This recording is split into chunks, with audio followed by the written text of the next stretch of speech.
So I'm Matt Akin. I'm superintendent of the Piedmont City School District, and hearing that it's a city district makes it sound metropolitan, but there's nothing metropolitan about Piedmont. We're a very rural district. Our city has about 5,000 residents, and our district is small. We have 1,200 kids in 3 schools, and we have some kids that live in town, and then some kids that really live out. And our demographics, we're about 68% free and reduced lunch. So we're a relatively low income district. Piedmont was formed as like a textile community, and so 20 years ago the cotton mill closed, and after that we've seen the different factories that we had have gone away, and so we're a dying community. And 4 years ago our board and I and our leadership team implemented what we call Empower Piedmont, which the purpose is to transform our community through our school system and really make sure that our kids were going to have opportunities to be successful.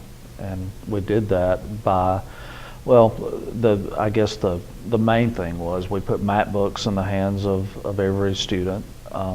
And at that time, we bought Angel as our learning management system, and the next year converted to Blackboard. But it was a really simple conversion. But our thought at the time was if we create a digital environment for kids to learn in, the worst thing that can happen is we've empowered kids by giving them devices that they wouldn't normally have. 50% of our houses didn't have computers at home, and so it was always a community initiative. A way to maybe save ourselves. So 4 years later, here we are. It was about empowering kids. And that's what we've always said, empowering kids to transform their future. Empower Piedmont was never about test scores for us. It was really about giving kids a new way to learn and teaching them skills that could make them successful in life. But an interesting thing happened on the way. It affected test scores, and as a superintendent, anytime you do any kind of initiative, you always, it's pretty normal to have a dip in scores after the first year, but we didn't, thank goodness. But we saw that scores, like graduation exam scores, for example, our graduation rate was good, but as we started looking, we never looked at how kids, whether they scored a level 3 or level 4. Both of those were passing, but as we looked at those scores after the first year, we saw the number of students that went from level 3 to level 4 just jumped dramatically, and especially in subgroups like low income, females, minority, math and science scores, took in some cases 18 and 19% jump from level 3 to level 4. So I guess kids were already passing the test, but what was happening is they were really scoring advanced instead of just proficient. And so people say, well, what did you do? Well, we didn't really do anything. I mean, we didn't say, hey, let's look at the number of kids scoring level 3 and let's take them to level 4. And so I think that the natural thing that happened was engagement.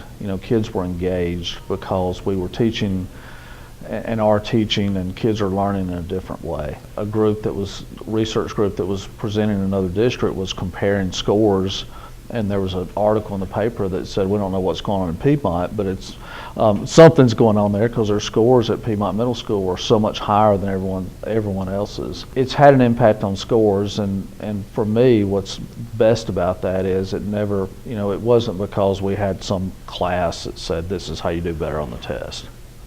It has to be, engage. It just comes back to engagement and learning in a different way, and the kids, hopefully all kids are engaged instead of just a few groups that learn well sitting in straight rows and taking multiple choice tests. I think that now what we see is the kids in the that were a lot of times in the back of the room or the middle of the room, but were the kids that just kind of went unnoticed, that we're realizing, that's some really creative and smart kids that weren't getting credit for being so before. Those straight rows, begin to be in groups and dragging desks together, and especially at the elementary and middle school, you never see straight rows, and but you do see a lot of kids, working together. And what Blackboard is for us is the glue that kind of holds it all together. I remember a conversation I had with a student and said, "What do you like best?" And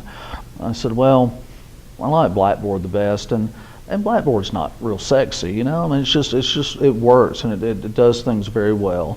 And I said, "Well, why Blackboard?" Because you would have thought, well, I like getting on YouTube or whatever. And the kid said, "Well, it's because I can find my stuff now." And I said, "What do you mean?" He said, "Well, before, I might not have my homework, or get home and I forgot to bring a book home or whatever." And I said, "Now everything is organized in one location. All my classes are there." And to me, that's really the foundation that makes it all work. And there's a lot of great things going on in Blackboard where our teachers can align curriculum and standard. They know what standards have been taught because they're aligned to test questions, or